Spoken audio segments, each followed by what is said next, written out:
Casey, are you there? I'm here. Why do you always sound so tired now? See, you used to do the groaning thing. Now you do the yawning thing.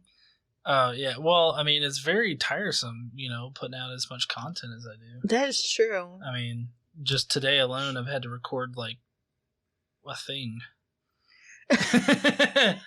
Well, 2 things, counting this. Well, and the Skeptic Mafia podcast. Yeah, so 3. See, I'm a hard worker. You are a hard worker. Plus, we went bowling and went to the arcade. That was fun. So, it was a busy day. I get it. You're tired. It's cool. Yeah, I shot hoops, and I got a goal. There you go. I do sports. Also, I won bowling both games. You know what? We don't have to focus on that. Uh-huh. I mean... I actually won the last game without playing the last frame. I'm just saying. Yeah. I mean... Okay, so today on the podcast, we're not going to be talking about how she dominates me in bowling. Everything. People are going to make inappropriate comments. Yeah, for sure. For those of you listening and wanting to follow along in the Bible, we're going through 2 Samuel 5 and 6 today. We're skipping a good portion of it, and you'll find out why. So, as you guys recall, last time David won the Game of Thrones. Now, David then proceeds to go on and conquer Jerusalem, because what else do you do when you win the Game of Thrones? You're a badass. And in the process, David gets a new crib, and he does one of those, MTV, show off your house. Cribs walkthrough. He does one of those things, and then, during that, he was like, you know what, I want to bring the Ark back here. So they wanted to bring the Ark back to Jerusalem, but the problem is that they have a rickety old fucking van to move it in, and it started to fall off, and this guy named Uzzah tries to save it, but God's like, fuck you, and, kills him, because that's what you do.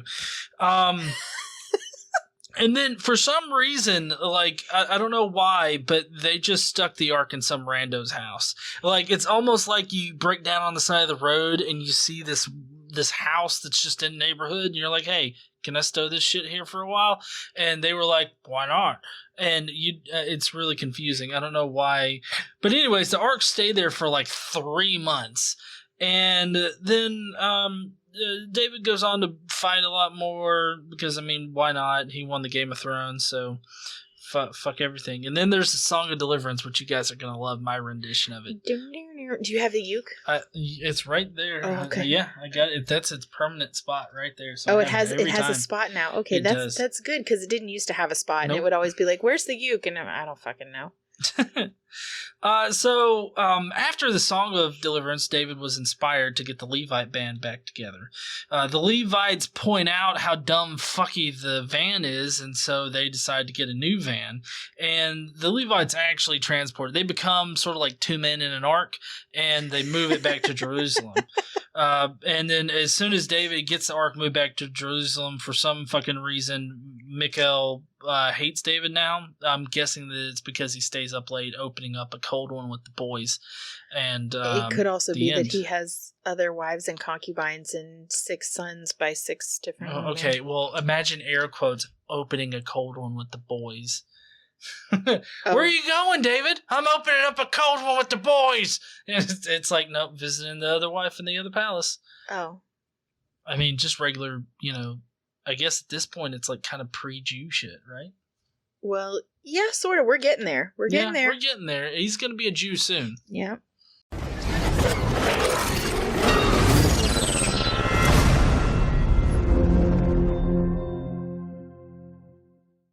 What's up, heathens? How y'all doing? Sorry. I know, my intros are awesome, aren't they? I'm getting better at doing the little story. I am. Well, there's no need for us to actually dive into this today. No? So you just want to shut it off? Yeah, good show, guys. We appreciate it. Don't forget to stand up and use your voice. And theme song. Anyways. No, so we are going to do it. Yeah, we are going to do it. All right. So is it like to me now? Oh yeah, go ahead. I'm assuming that I'm wrong, so let's just go into why. Well, I mean, actually, your like storyline. I mean, obviously, your little embellishments are not accurate, but you didn't do too bad today on like the actual storyline. Embellishments. I don't know what she's talking about. I read directly from the Bible to give you guys that.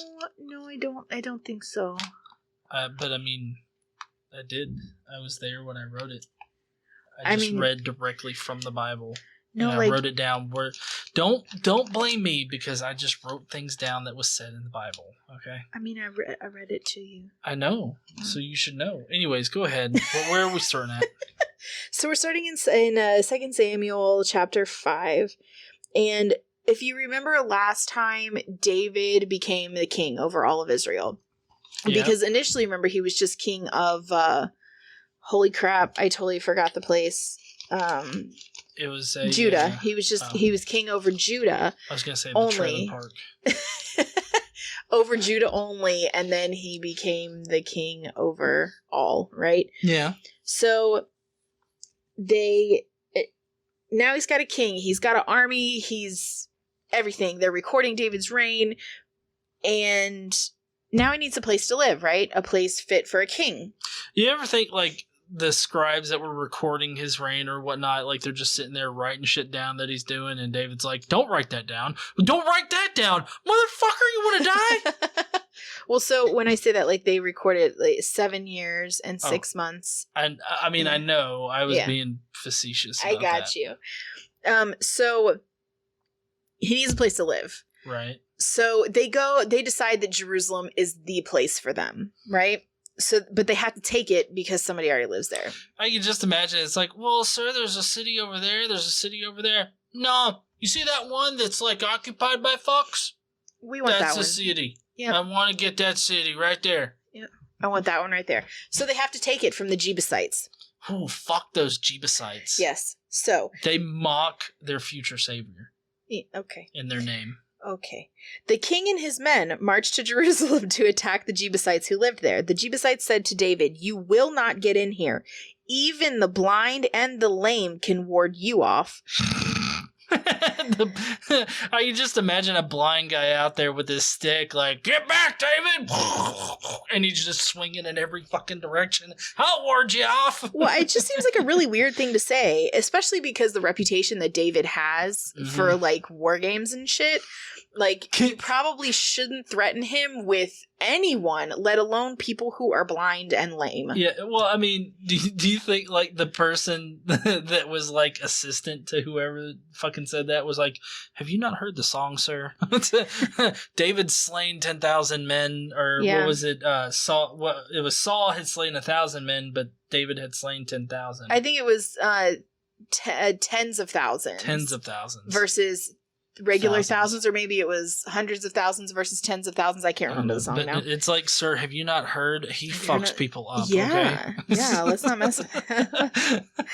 So they thought David could not get in here. Nevertheless, David captured the fortress of Zion, the city of David. So that's what it's called. What? No, I'm laughing at it because it's like, David will never get in here, and then it like immediately cuts to a scene where like he's dead, and David's like, "This place is nice," and it's like, oh, he was fucking wrong, wasn't he? Well, so on that day, David said, "Anyone who conquers the Jebusites will have to use the water shaft to reach those lame and blind who are David's enemies. That is why they say the blind and lame will not enter this palace." Have you heard that saying? I have literally never heard that saying. No, I don't know what a water shaft is. Like, I feel like a water shaft. Oh, like scaling hooks.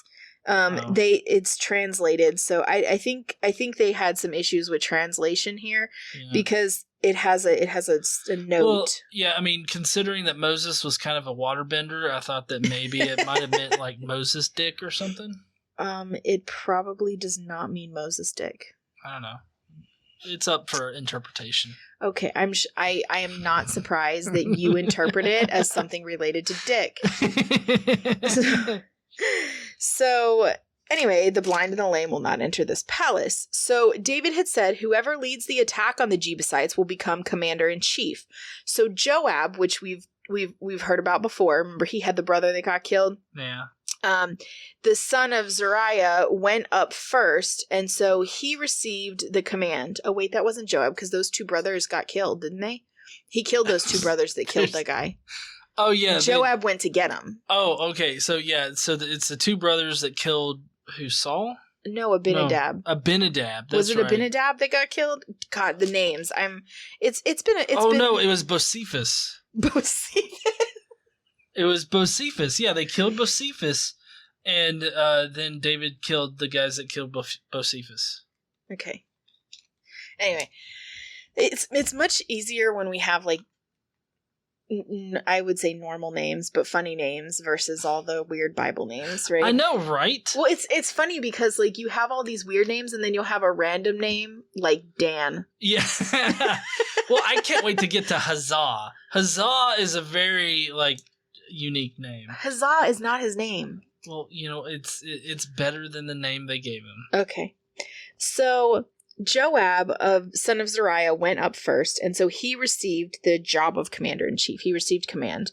Then David took up residence in the fortress, and so it was called the City of David. He built up the city around it, from the supporting terraces to the surrounding wall, while Joab restored the rest of the city. And David became more and more powerful because the Lord Almighty was with him. Now, Hiram, king of Tyre, sent messengers to David along with cedar logs, stonemasons, and carpenters to build a palace for him. And David knew that the Lord had established him as king over Israel, and that his kingdom had been highly exalted for the sake of the people of Israel. So it was kind of like this other king was bowing down, sort of like, I recognize you as the main man. Right. That's how I interpret that. Well, yeah, and the fact that they label this as the City of David is the reason why later on Jesus has to be crucified there. Oh, yeah? Yeah. I can't wait to get into the New Testament. Oh, it's going to be fun. I know. People are going to hate me. I know, but you know so much about it. Like, you're so well... We're gonna really have to, like, switch roles in the New Testament. Yeah? We might have to. I don't know. We'll have to figure it out, because... Well, at least for the Gospels. I mean... Like, a lot of the other stuff, like, I'm not really going to know all that much about. Yeah. Like Acts of the Apostles. Like, I don't know. That ever since I learned that it's like 99% fiction, I'm just not even interested in it. Like, I mean, the other stuff is fiction, too. Don't get me wrong. But, like, that part is like, oh, it's historical. It's like, no, it's fiction, too. And, like, that stuff's a lot less interesting than, like, the Jesus stuff. Yeah. Okay. Anyways, go ahead. So David conferred. We're gonna go into the Ark, the story about the Ark. So you know that the Ark has not been with the king for a long time, right? All right. So David conferred with each of his officers, the commanders of thousands and commanders of hundreds. He then said, the whole assembly to the whole assembly of Israel, if it seems good to you, and if it is the will of the Lord our God, let us send word far and wide to the rest of our brothers throughout the territories of Israel, and also to the priests and Levites who were with them in their towns and pasture lands, to come and join us. Let us bring the ark of our God back to us, for we did not inquire of it during the reign of Saul. The whole assembly agreed to do this because it seemed right to all the people. So David assembled all the Israelites from the Shihor River in Egypt to Lebo Hamath to bring the ark of God from Kiriath Jearim. David and all of the Israelites with him went to Bela of Judah, which is Kiriath Jearim, to bring up from there the ark of God the Lord, who is enthroned between the cherubim. The ark is called by the name. That's what it says. It's called by the name? Yes, and name is capitalized. The name of what, God? No, name. Called by the name. I don't know. They moved the ark of God from Abinadab's house. That's why I was thinking about Abinadab earlier. Because I just read through this. Abinadab's house on a new cart with Uzzah and Ahio guiding it. David and all the Israelites were celebrating with their might before God with songs and harps, lyres, tambourines, cymbals, and trumpets. Is it lyres or lyres? I don't know. Probably lyres. It makes sense being in the Bible. They're musical instruments. But I'm glad to hear of Uzzah. Uzzah's fine right now. Uzzah. Yeah. You think he ever goes out and he's like, Uzzah! Probably not. Beer! I don't think so. Like, come on, David, let's go boofing. Oh no, probably not. When they came to the threshing floor of Kidon, Uzzah reached his hand to steady the ark because the oxen stumbled. The Lord's anger burned against Uzzah, and he struck him down because he put his hand on the ark. So he died there before God. Then David was angry because the Lord's wrath had broken out against Uzzah, and to this day that place is called Perez Uzzah, which means outbreak against Uzzah. Mm-hmm. So David was afraid of God that day and asked, "How can I ever bring the ark of God to me?" He did not take the ark to be with him in the city of David. Instead, he took it aside to the house of Obed-edom the Gittite, and the ark of God remained with the family of Obed-edom in his house for 3 months, and the Lord blessed his household and everything he had. How in the fuck did they get the ark on the thing to begin with? On the cart? Yeah. No fucking clue. Well, I mean, it's just like, they're not supposed to touch the ark. No, they can't touch it. So, I mean, like, before it kind of made sense because they had the poles that they would put through it, and so they didn't really have to touch it. Yeah, I don't know how they got it on the thing. I'm guessing maybe they threaded the poles, got it on the thing. And they could have used the poles to put it on the cart and then taken the poles out. Yeah, why didn't they strap that shit down? Like you don't have to strap the actual ark down. You could just strap the poles down. He probably didn't even need to reach out and touch it. It's kind of one of those things like when you're in the car and you have to like hit the brakes pretty hard and you reach over to the person in the passenger seat or whatever, or not even just the person, but like your purse or whatever, not your purse, my purse, whatever, but whatever. And you maybe didn't need to do that because it didn't actually go anywhere, but it's just a reaction, like an automatic reaction. Have you ever been close to a lightning strike? I mean, what do you call close? Probably not what you would consider close. Okay, I've been close, like within, I would say, a couple 100 feet of a lightning strike. You shit yourself. Okay? Did you shit yourself? I did not literally shit myself, but I was fucking close, okay? Because it was when I was a lifeguard, and it was a really stormy day. Were you outside? And you were outside? I was outside. Oh. It hadn't been lightning or anything like that up until that point, right? And so I worked at my local water park, and it was an old-ass water park. So we had metal fucking stands. Oh, awesome. It was metal stands on each side of this wave pool, and that was the only metal fucking things over there other than like the lamps, right? So immediately I don't shit myself, but I nearly shit myself, and I hop down off of that fucking thing. Okay? I don't care. I don't care who you are. The other guys that were moving that, and then he got struck by lightning or fireballs or whatever the fuck God chose that day. I can guarantee you that if they did not shit themselves, they came close. Well, I mean, yeah. Also, in proximity, if it was a lightning strike in that close of proximity, they might have been hurt too. Oh, they definitely had like the whole Einstein hair going on. Oh, I'm sure.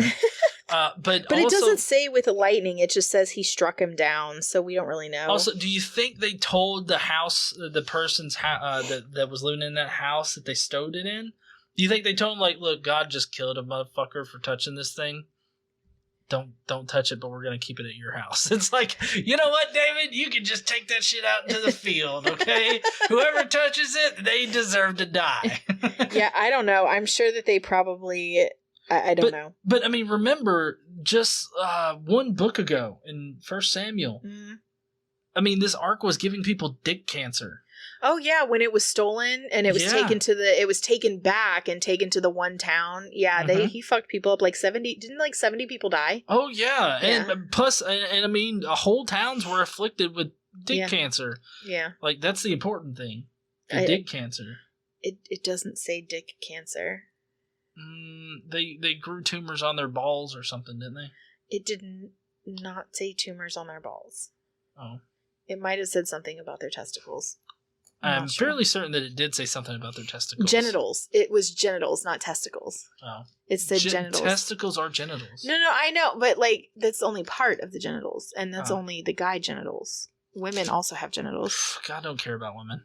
Well, that is true. See? Okay, so you ready to continue? I am. So They took it to the guy's house. The Lord blessed everything he had. When the Philistines heard that David had been anointed king over all of Israel, they went up in full force to search for him. But David heard about it and went out to meet them. The Philistines had come and raided the valley of Rephaim. Mm-hmm. So David inquired of God, "Shall I go and attack the Philistines? Will you hand them over to me?" The Lord answered him, "Go, and I will hand them over to you." So David and his men went up to Baal-perazim, and there he defeated them. He said, "As the waters break out, God has broken out against my enemies by my hand." So that place was called Baal-perazim, which means the Lord who breaks out. Whatever. But I think it's funny because they're calling it Baal, which is a god they're not supposed to worship. Right. But anyway, whatever. The Philistines had abandoned their gods there, and David gave orders to burn them all in the fire. Once more, the Philistines raided the valley. So David inquired of God again, and God answered him, "Do not go straight up, but circle around them and attack them in front of the balsam trees. As soon as you hear the sound of marching in the tops of the balsam trees, move out to battle, because that will mean God has gone out in front of you to strike the Philistine army." So David did as God commanded him, and they struck down the Philistine army all the way from Gibeon to Gezer. I like Geezer better. I'm sure you did. That's why I said it. So David's fame spread throughout the land, and the Lord made all the nations fear him. I do think it's interesting that, like, you know, he just, like, inquires with God about, like, army plans, like military, like how do we win this battle? And, like, he tells him, and it's really weird. Like, why doesn't that happen now? Well, like, why do they even need missile defense systems in Israel? Well, I mean, it does happen now. It's just that it's whatever just the person decides. I mean, to be quite honest, like, I mean, that's what it was then too. Well, I know that's what it was then too, but I mean, you have to understand that, like, if somebody writes a memoir about, Trump being president or something like that, and Trump conferred with God and then did what God wanted. I mean, there's no way for you to tell if it was really God talking to Trump, but no. Or if it was, just Trump's dumbass ideas. It's like, I'm sorry, but I don't think God's that dumb. Like, okay, Trump, like, well, I could see to work out for him. Yeah, well, I mean, I could see the evangelical leaders like, I don't think God told you to pay off the Stormy Daniels, okay? God did not tell you that, okay? Okay, so after this in Samuel, we're to 2 Samuel chapter 22, and they skip from here, they go to that. This is also Psalms 18. There's a song of deliverance, and I think you had something about the Psalm of Deliverance. We're not actually going to go through it. It's pretty long, and it's a little ridiculous. It's like, everything sucked, and God delivered me from evil. Amen. Praise God. But there you go. Oh, that wasn't my song of deliverance. Okay, here, you go ahead and you do your thing. The lawyers would like to say ahead of time, we're sorry. Me and my best friends went canoeing one day. Then we met some inbred hicks, and they said, "Squeal like a pig boy, squeal like a pig boy, wee wee." And we went wee wee all the way home. Deliverance. That's not the song of deliverance. But thank you for that. That movie was super disturbing. Yeah, oh, you've seen it? We watched it. You made me watch it. Because I had never seen it. Oh, okay. Well, I mean, I had never seen it either. It was horrible. Yeah, I don't know. The inbred banjo kid, though, he was pretty good on that banjo. Oh yeah, that banjo was super good. Yeah, but I don't know. It was really disturbing. The whole pig rape thing was really disturbing. Yeah, it was awful. But yeah, that's not what this particular one is about. Okay. There's probably inbred people, but oh no, honey. I mean, this is the Bible. They're fucking all inbred, okay? Yeah. These are hills have eyes type of fucking people. This is like a wrong turn kind of country. Yeah. So if you want to go through this again, 2 Samuel chapter 22 or Psalms 18, and it's the same thing. So let's see, where are we at? We're going to continue 2 Samuel chapter 6, about part of the way through. King David was told that the Lord had blessed the household of Obed-edom and everything he has because of the Ark of God. And after David constructed buildings for himself in the city of David, he prepared a place for the Ark. And let's see, he prepared a place for the Ark of God and pitched a tent for it. Oh, he pitched a tent, did he? He did. He pitched a tent. Must not have been hard for him. Well, that's how the tent gets pitched. I know. Hardness. Okay, anyways. Then David said, "No one but the Levites may carry the Ark of God, because the Lord chose them to carry the Ark of the Lord and to minister before him forever." David assembled all of Israel in Jerusalem to bring the Ark of the Lord to the place he had prepared for it. He called together the descendants of Aaron and the Levites. And he goes through each of the descendants of Aaron and the Levites and how many fucking relatives they had that they brought up. I'm not doing that. These names are ridiculous. If you want to see it, you can go to 1 Chronicles chapter 15 and read it. Hold on, let me see this. So, these are the descendants of Carrie. Who the fuck is Carrie? Well, that's what. Oh, one of the descendants of Aaron. Yeah. Okay. And then here's Uzbekistani, and then Merlin, and then Ashante, and then Gershwin, and then Joel. Is that legit? Like it says Joel? It says Joel. And then there's Elizabeth, and then there's a Shira. I don't know why Shira's in here, but and then there's Hebron. That's a weird. That's also name. A place. Yeah, Hebron. And then there's Eliel, and then there's Uzzah, and then there's a Midabidabab. A what? A Midabidabab. I don't know. Yeah, that was probably totally what it said. And it goes through how many relatives they have too. I thought it might be worthwhile me trying to read that shit. Thank you. And it's Aminadab. It's fine. If you want to learn the real names, you got to read the Bible. Yeah.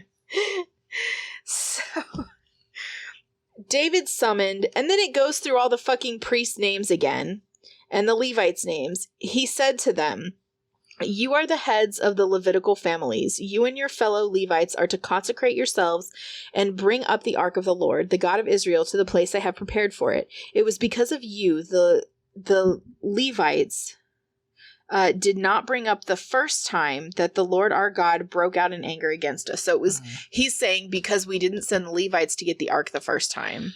Yeah, we fucked up, and God was mad. Yeah, so that's totally a good reason to be pissed off. Yeah. Is it just me, or does the whole consecrate yourselves thing kind of sound like a weird masturbation ritual? I don't think it has anything to do with masturbation. You don't know. I mean, God loves the dick. Okay. Anyway, David continued, "We did not inquire of him about how to do it in the prescribed way." Okay. Keep telling me it's not about masturbation. So the priests and Levites consecrated themselves in order to bring up the Ark of the Lord, the God of Israel. And the Levites carried the Ark of God with the poles on their shoulders, as Moses had carried the Ark of God. As Moses had commanded in accordance with the word of the Lord. I read the same line. I can imagine these Levites looking a lot like mechanics. And it's like, you know what? I found your problem right here. I mean, you're just not carrying it correctly. You see, let us get it and we'll take it out there and you'll be set and good to go. Okay. Well, just hand over the keys. Well, they built a cart with oxen carrying, which is why it wasn't stable. And that's never how God told them exactly how to carry it, how long the poles had to be.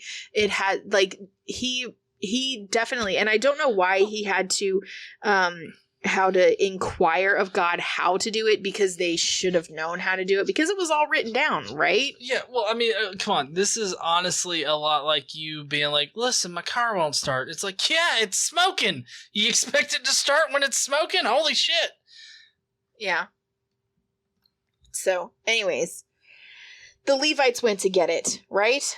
So David told the leaders of the Levites to appoint their brothers as singers to sing joyful songs accompanied by musical instruments. I want that job.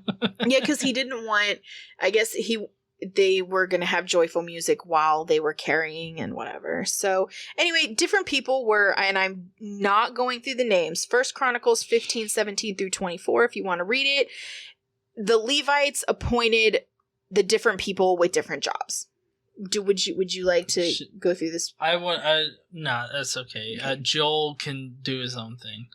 I would love to know who gets like the shit cleaner upper position. Why would there be a shit cleaner upper? There aren't oxen. There's not animals. Well, no, but the guy's got to shit somewhere. Oh. I mean, I'd imagine each individual person cleans up their own mess. I doubt that. You think David cleans up his own shit? Well, not David, but the people... I'm not talking about David.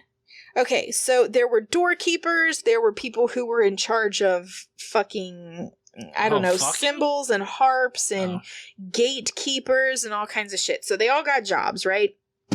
And they were supposed to blow trumpets before the Ark of God. And anyway, David and the elders of Israel... And I just got an image of make way for Prince Ali, and it's like the ark being carried in. It's like, where the fuck's the prince? Hey, we're only a couple months away from the live action Aladdin. Oh yeah, I know. I mean, people are just gonna be shitting on that movie left and right. I'm really excited for it. Oh yeah, have you seen the CGI genie? No, I haven't seen the CGI genie. I've only seen like Will Smith in all the blue. Yeah, is that what you're talking about? Yes. Oh, I thought you meant like when he turns into like the big genie. Oh, well, I mean, it's just going to be that, but bigger. Is it? I don't know. I don't know because I've only seen that one image. Yeah. So I'm not sure. But yeah, it's weird. It's a little weird, but I'm not going to let that, like, I don't know. I'm sure it'll be fine. It looks a little strange, and I don't know. For me, the hardest part is it's not Robin Williams. Yeah. Like, that's the hardest part for me. Those are big shoes to fill. I know, man. He was such a good genie. Like, he made that movie. Yeah. And so, I don't know. It's going to be tough. But I'm excited to see it. I hope it's good. Like, the Beauty and the Beast one was really, really good. Yeah. I've heard the Cinderella one wasn't quite as good, but I have not seen it yet. It came out in, like, 2015. Oh, okay. Yeah. So, anyway. Where were we? Triumphant Return of the Ark. So we're back to 2 Samuel 6, chapter 6 again. This is also in 1 Chronicles for anybody who's wondering, chapter 15. So David and the elders of Israel and the commanders of the units of 1,000 went up to bring the Ark of the Covenant of the Lord from the house of Obed-edom with rejoicing, because God had helped the Levites who were carrying the Ark of the Covenant of the Lord. 7 bulls and 7 rams were sacrificed. Now David was clothed in a robe of fine linen, as were all the Levites who were carrying the ark, and as were the singers, and Kenaniah, who was in charge of the singing of the choirs.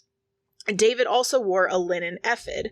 So all of Israel brought up the Ark of the Covenant of the Lord with shouts, with the sounding of ram's horns and trumpets, of cymbals, and the playing of lyres and harps. Lyres, I don't know, harps. They played fucking instruments and celebrated.